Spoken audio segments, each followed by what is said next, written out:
Welcome back to ChapterCast, your go-to study companion for mastering applied behavior analysis, one chapter at a time. In this episode, we're diving into Chapter 9, Multiple Baseline and Changing Criterion Designs. These experimental designs are crucial when reversal isn't possible or ethical, and they allow behavior analysts to demonstrate control across behaviors, settings, or individuals without ever taking away an effective intervention. Let's break it down with real-world examples and make this chapter stick.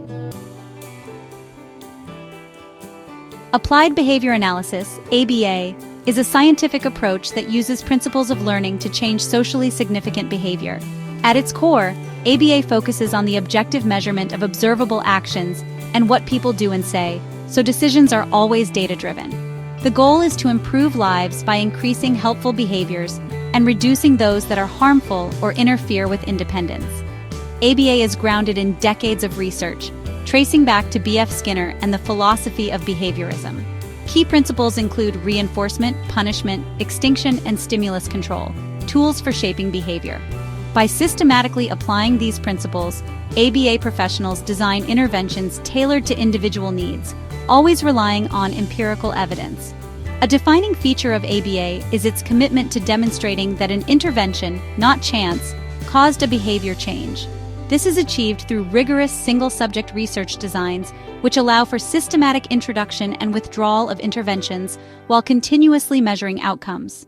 Practitioners follow a strict ethical code, emphasizing client dignity, positive reinforcement, and meaningful, socially significant outcomes. The ultimate aim is to empower individuals with new skills that enhance quality of life, independence, and inclusion. This blend of scientific rigor and ethical practice makes ABA a powerful tool for creating lasting, meaningful change. The multiple baseline design is a cornerstone of ABA research, allowing us to show that an intervention causes behavior change without ever withdrawing treatment. It works by introducing an intervention across multiple baselines, such as different behaviors, settings, or individuals, in a staggered fashion. Baseline data are collected simultaneously for all tiers, ensuring the behavior is stable before any intervention. The intervention is applied to the first baseline only, while others remain unchanged, serving as controls. If the targeted behavior changes only after the intervention, and other baselines stay the same, we gain strong evidence of effectiveness. The process is repeated for each baseline, with the intervention introduced one at a time. This staggered approach provides multiple replications, strengthening the demonstration of experimental control. Each untreated baseline acts as a control for the one currently receiving treatment. By showing that behavior changes only when the intervention is applied, the multiple baseline design offers robust, ethical, and practical evidence for real-world effectiveness. It's an invaluable tool for clinicians and researchers committed to data-driven ethical practice. The multiple baseline across behaviors design tests a single intervention on several different behaviors within the same individual.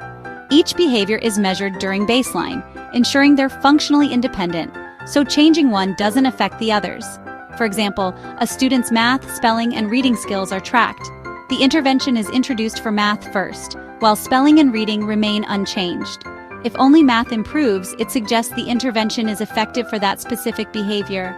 The process is repeated for spelling, then reading, each time looking for a targeted improvement. This staggered application provides clear evidence that the intervention, not outside factors, is responsible for each change. Multiple demonstrations across behaviors make a compelling case for the intervention's utility. It's a powerful way to show experimental control within a single individual.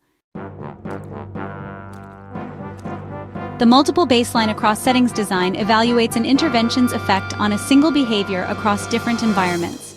For instance, a child's disruptive outbursts are measured at school, at recess, and at home.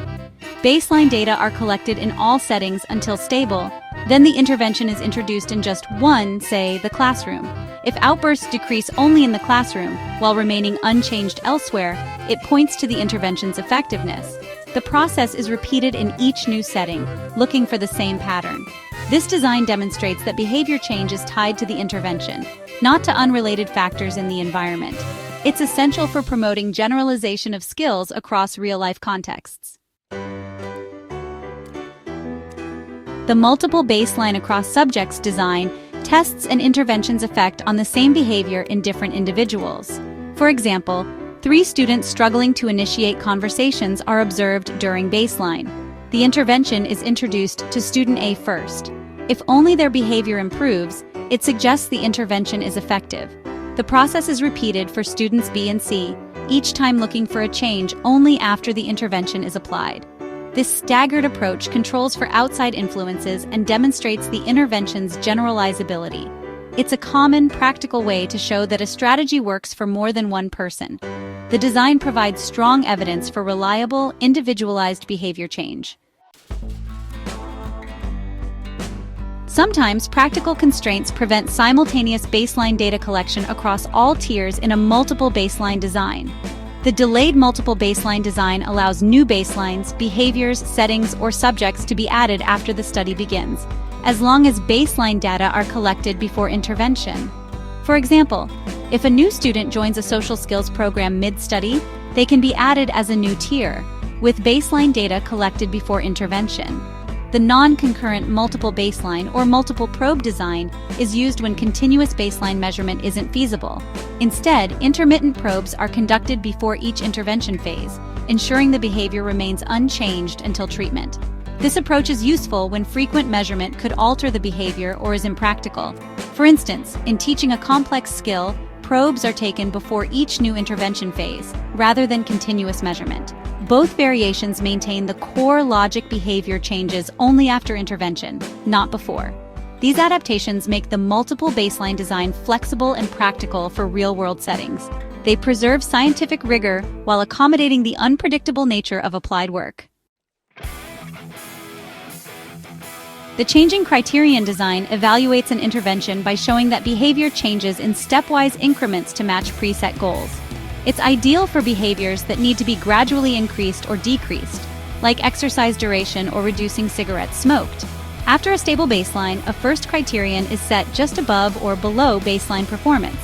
The individual is reinforced for meeting this goal. Once stable, the criterion is raised or lowered again. This process repeats with each new phase requiring further improvement. If the behavior closely tracks each new criterion, it demonstrates experimental control. Occasionally, the criterion may be temporarily reversed to further prove the intervention's effect. The design's strength lies in its clear, visual demonstration of gradual, controlled behavior change. It's a precise way to shape and measure progress over time. The range-bound changing criterion design refines the standard approach by setting upper and lower boundaries for each phase. Instead of a single target, the individual is reinforced for performing within a specific range, such as completing 8 to 10 math problems. This makes goals more attainable and reduces frustration, especially when some variability is natural. As the range shifts upward or downward, the behavior should follow, staying within the new boundaries. This tight correspondence between behavior and shifting ranges provides strong evidence of experimental control. The process starts with a baseline, then introduces the first range, with reinforcement for staying within it. As performance stabilizes, the range is adjusted, guiding behavior in a systematic way. This design is especially useful when exact numbers are impractical or anxiety-provoking. The visual pattern of data clustering within each range makes the intervention's effect unmistakable. In ABA, proving that an intervention works isn't just good science, it's an ethical responsibility. Multiple baseline and changing criterion designs are essential for demonstrating real, meaningful behavior change. These single-subject designs provide a clear, data-driven framework for evaluating interventions. The multiple baseline design's flexibility across behaviors, settings, and subjects makes it invaluable for real-world practice. Its variations, including delayed and non-concurrent forms, ensure it fits dynamic environments. The changing criterion design is perfect for shaping behavior step by step, with the range-bound version offering even tighter control. These designs move ABA beyond anecdote, providing objective visual evidence of progress. They empower practitioners to be both scientists and advocates, ensuring the best outcomes for clients. By using these methods, we can confidently identify what works, for whom, and under what conditions. This commitment to empirical validation is what makes ABA a powerful force for positive, lasting change. Thanks for tuning in to ChapterCast. Now that you understand how to use multiple baseline and changing criterion designs to measure behavior change over time, you're one step closer to BCBA success. If this helped you, don't forget to like, comment, and subscribe. Drop your next chapter request below, and until next time, keep learning, stay curious, and let's make ABA make sense.